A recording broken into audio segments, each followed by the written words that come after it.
ಅಂತರ್ಯುದ್ಧದ ಕಿಚ್ಚು ರಾಜ್ಯ ಬಿಜೆಪಿಯಲ್ಲಿ ಧಗಧಗಿಸ್ತಾ ಇದೆ. ರಾಜ್ಯ ಬಿಜೆಪಿಯಲ್ಲಿ ನಡೀತಾ ಇರುವಂತಹ ಈ ಅಂತರ್ಯುದ್ಧದ ವಾರ್ ದೆಹಲಿಗೆ ಶಿಫ್ಟ್ ಆಗಿದೆ. ವಿಜಯೇಂದ್ರ ವಿರುದ್ಧ ರೆಬಲ್ಸ್ ಇವತ್ತು ದೆಹಲಿ ದಂಡಯಾತ್ರೆ. ಮಧ್ಯಾಹ್ನ ದೆಹಲಿಗೆ ಪ್ರಯಾಣಿಸಲಿದ್ದಾರೆ ರೆಬಲ್ಸ್ ಟೀಮ್ನ ಸದಸ್ಯರು. ಬಿಜೆಪಿ ವರಿಷ್ಠರನ್ನ ಭೇಟಿಯಾಗಲಿದ್ದಾರೆ ಬಂಡಾಯ ಟೀಮಿನ ಸದಸ್ಯರು. ವಿಜಯೇಂದ್ರ ಬದಲಾವಣೆಗೆ ಪಟ್ಟನ್ನ ಹಿಡಿಯಲಿರೋ ಭಿನ್ನರು. ಬದಲಾವಣೆಗೆ ವರಿಷ್ಠರು ಒಪ್ಪದೇ ಇದ್ರೆ ಎಲೆಕ್ಷನ್ ಅನ್ನು ನಡೆಸಲಿಕ್ಕೂ ಕೂಡ ಪಟ್ಟು. ದೆಹಲಿಯಲ್ಲಿಯೇ ವಿಜಯೇಂದ್ರ ವಿರುದ್ಧ ಭಿನ್ನ ಅಭ್ಯರ್ಥಿಯ ಘೋಷಣೆ ಮಾಡುವಂತಹ ಸಾಧ್ಯತೆ. ಬಿಜೆಪಿ ವರಿಷ್ಠರ ಅಂಗಳದಲ್ಲಿ ಎಲ್ಲವೂ ಕೂಡ ಇವತ್ತೇ ಇತ್ಯರ್ಥವಾಗುತ್ತಾ ಅನ್ನೋದು ಈಗಿರುವಂತಹ ಪ್ರಶ್ನೆ, ಕುತೂಹಲ. ಒಂದು ಕಡೆ ದೆಹಲಿ ಎಲೆಕ್ಷನ್ ಇದೆ, ಅದರ ನಡುವೆ ಈ ಬಂಡಾಯದ ಸದಸ್ಯರ ಸಮಸ್ಯೆಯನ್ನು ಆಲಿಸುವಂತಹ ಕೆಲಸವನ್ನ ಬಿಜೆಪಿಯ ವರಿಷ್ಠರು ಮಾಡ್ತಾರಾ? ಇಲ್ಲಿಯವರೆಗೂ ಸುಮ್ಮನಿದ್ದಂತಹ ಬಿಜೆಪಿಯ ಹೈಕಮಾಂಡ್ ಈಗ ಎಚ್ಚೆತ್ತುಕೊಳ್ಳುತ್ತಾ, ಅಲರ್ಟ್ ಆಗುತ್ತಾ, ವಿಜಯೇಂದ್ರ ಹಠಾವೋ ಅಭಿಯಾನಕ್ಕೆ ಧ್ವನಿಯಾಗುವಂತಹ ಕೆಲಸವನ್ನು ಮಾಡುತ್ತಾ, ಎಲ್ಲವೂ ಕೂಡ ಈಗಿರುವಂತಹ ಪ್ರಶ್ನೆ. ಇನ್ನು ವಿಜಯೇಂದ್ರ ವಿರುದ್ಧದ ರೆಬಲ್ಸ್ ದೆಹಲಿ ದಂಡಯಾತ್ರೆ ವಾರದಲ್ಲಿ ಯಾರು ಅಧ್ಯಕ್ಷರಾಗ್ತಾರೆ ಅಂತ ಉತ್ತರ ಸಿಗಲಿದೆ.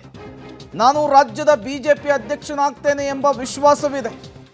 ಒಂದು ವಾರದ ಬಳಿಕ ಪಕ್ಷದಲ್ಲಿ ಎಲ್ಲವೂ ಕೂಡ ಸರಿಯಾಗಲಿದೆ.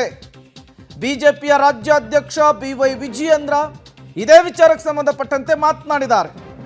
ನನ್ನ ಕೆಲಸದ ಬಗ್ಗೆ ಕಾರ್ಯಕರ್ತರಿಗೆ, ಮುಖಂಡರಿಗೆ ಚೆನ್ನಾಗಿ ಗೊತ್ತಿದೆ.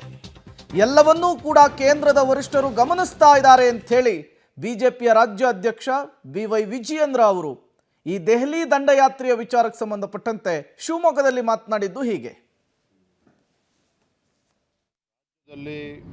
ಭಾರತೀಯ ಜನತಾ ಪಾರ್ಟಿಯಲ್ಲಿ ಆಂತರಿಕ ಪ್ರಜಾಪ್ರಭುತ್ವ ಇದೆ. ಬಹುಶಃ ಯಾವುದೇ ಒಂದು ರಾಜಕೀಯ ಪಕ್ಷ ಇಷ್ಟೊಂದು ವ್ಯವಸ್ಥಿತವಾಗಿ ಸಂಘಟನೆ ಚುನಾವಣೆ ನಡೀತದೆ ಅಂದರೆ ಅದು BJPಯಲ್ಲಿ ಮಾತ್ರ. ಮಂಡಲ ಮಟ್ಟದಿಂದ ಹಿಡಿದು ಜಿಲ್ಲಾ ಮಟ್ಟ, ರಾಜ್ಯ ಅಧ್ಯಕ್ಷರ ಚುನಾವಣೆ ಮತ್ತು ರಾಷ್ಟ್ರೀಯ ಅಧ್ಯಕ್ಷರ ಚುನಾವಣೆ ಎಲ್ಲವೂ ಕೂಡ ವ್ಯವಸ್ಥಿತವಾಗಿ ಏನು ನಮ್ಮ ಕೇಂದ್ರದ ವರಿಷ್ಠರು ನಿರ್ಧಾರ ಮಾಡಿದ್ದಾರೆ ಅದರಂತೆ ಎಲ್ಲವೂ ಕೂಡ ನಡೀತಾ ಇದೆ. ರಾಜ್ಯದಲ್ಲಿ ಕಳೆದ 1 ವರ್ಷದಿಂದ ನಮ್ಮೆಲ್ಲ ಪಕ್ಷದ ಹಿರಿಯರು, ಕಾರ್ಯಕರ್ತರು ಒಟ್ಟಾಗಿ ಈ ಭ್ರಷ್ಟ ಹಾಗೂ ದುಷ್ಟ ಕಾಂಗ್ರೆಸ್ ಸರ್ಕಾರದ ವಿರುದ್ಧ ನಿರಂತರವಾಗಿ ನಾವು ಹೋರಾಟವನ್ನು ಮಾಡ್ಕೊಂಡು ಬಂದಿದ್ದೇವೆ.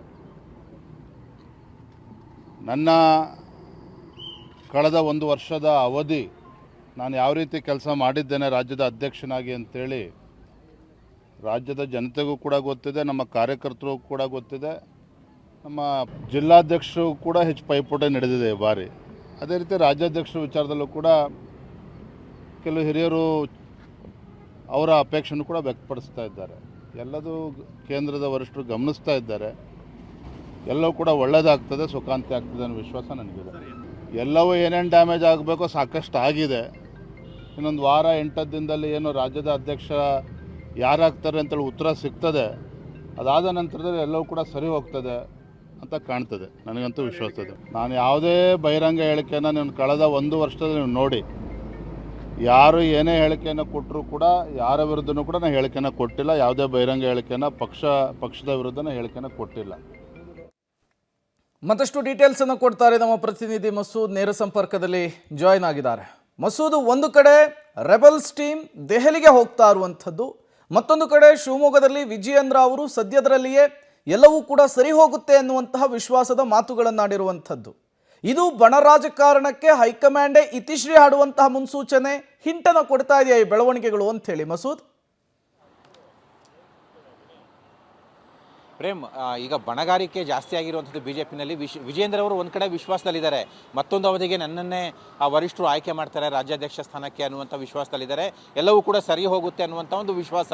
ಆದರೆ ಅದಕ್ಕೆ ವಿರುದ್ಧವಾಗಿ ತಟಸ್ಥರ ಬಣ ಜೊತೆಗೆ ಯತ್ನಾಳ್ ಅವರ ತಂಡದಲ್ಲಿ ಏನು ನಡೀತಾ ಇದೆ, ಎಲ್ಲವೂ ಕೂಡ ವಿಜಯೇಂದ್ರ ಏನು ಅಂದ್ಕೊಳ್ತಾ ಇದ್ದಾರೆ ಅದಕ್ಕೆ ವಿರುದ್ಧವಾಗಿ ನಡೀತಾ ಇರುವಂಥದ್ದು. ವಿಜಯೇಂದ್ರ ಬದಲಾವಣೆ ಖಚಿತ ಸನಿಹ ಆಗಿದೆ ಅನ್ನುವಂತಹ ವಿಶ್ವಾಸದಲ್ಲಿ ಯತ್ನಾಳ್ ಮತ್ತು ತಟಸ್ಥರ ಬಣದಲ್ಲಿ ಒಂದು ರೀತಿಯಲ್ಲಿ ವಾತಾವರಣ ಮನೆ ಮಾಡಿದೆ. ಈಗ ದೆಹಲಿಗೆ ಯತ್ನಾಳ್ ತಂಡದ ಸದಸ್ಯರು ಹೋಗ್ತಾ ಇದ್ದಾರೆ, ಅಲ್ಲೇ ಆ ತಟಸ್ಥರ ಬಣವೂ ಕೂಡ ಅಲ್ಲೇ ಇದೆ.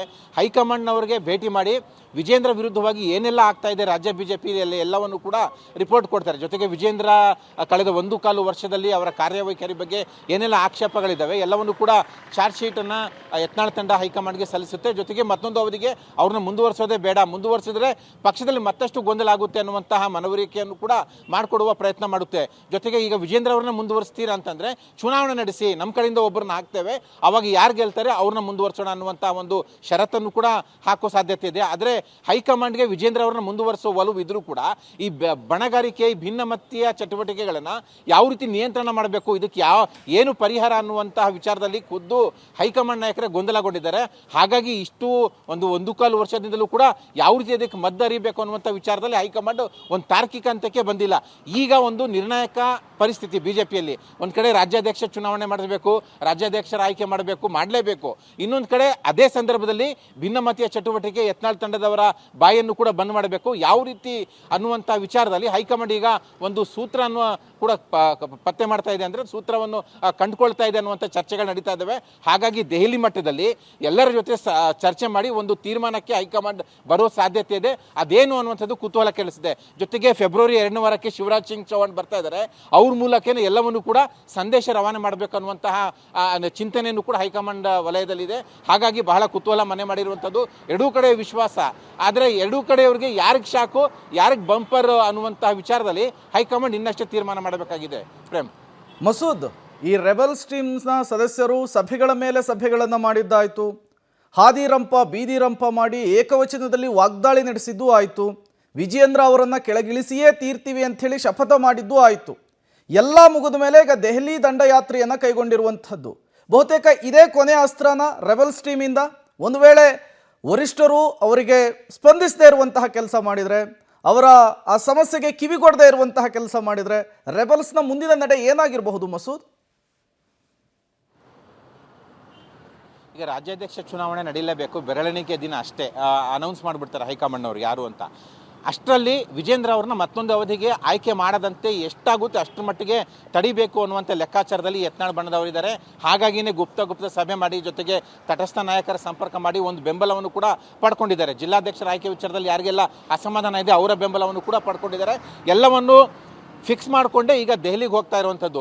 ದೆಹಲಿನಲ್ಲಿ ಹೋಗಿ ಹೈಕಮಾಂಡ್ಗೆ ನಮ್ಮ ಶಕ್ತಿ ಇಷ್ಟಿದೆ, ವಿಜೇಂದ್ರ ಶಕ್ತಿ ಬಹಳ ಕುಂದುತ್ತಾ ಇದೆ, ಅವ್ರ ವಿರುದ್ಧ ಸಾಕಷ್ಟು ಆರೋಪಗಳು ಕೇಳಿ ಬರ್ತಿದ್ದಾವೆ, ಈಗ ಅವ್ರನ್ನೇ ಮುಂದುವರಿಸಿದ್ರೆ ಇಂತಿಂಥ ಸಮಸ್ಯೆಗಳು ಮುಂದಿನ ದಿನಗಳಲ್ಲಿ ಆಗುತ್ತೆ. ಮುಖ್ಯವಾಗಿ ಪಕ್ಷ ಮತ್ತೆ ಅಧಿಕಾರಕ್ಕೆ ಬರೋದು ಡೌಟು, ಮತ್ತೆ ವಿಜೇಂದ್ರ ಅವ್ರನ್ನ ನೀವು ಅಧ್ಯಕ್ಷರಾಗಿ ಮಾಡಿದ್ರೆ ಅನ್ನುವಂಥ ಮನವರಿಕೆಯನ್ನು ಕೂಡ ಮಾಡಿಕೊಡ್ತಾರೆ. ಹಾಗಾಗಿ ದೆಹಲಿಯ ದಂಗಲ್ ಏನು ನಡೀತಾ ಇದೆ ಬಹಳ ಅದು ಕುತೂಹಲ ಮೂಡಿಸಿರುವಂಥದ್ದು. ದೆಹಲಿನಲ್ಲಿ ಏನು ಚರ್ಚೆ ಮಾಡ್ತಾರೆ, ಹೈಕಮಾಂಡ್ ಏನು ಭರವಸೆ ಕೊಡ್ತಾರೆ ಅನ್ನುವಂಥದ್ದು ಕೂಡ ಕಾದು ನೋಡಬೇಕಾಗಿದೆ. Prem. Okay, thank you Masood ತಮ್ಮೆಲ್ಲ ಮಾಹಿತಿಗಾಗಿ.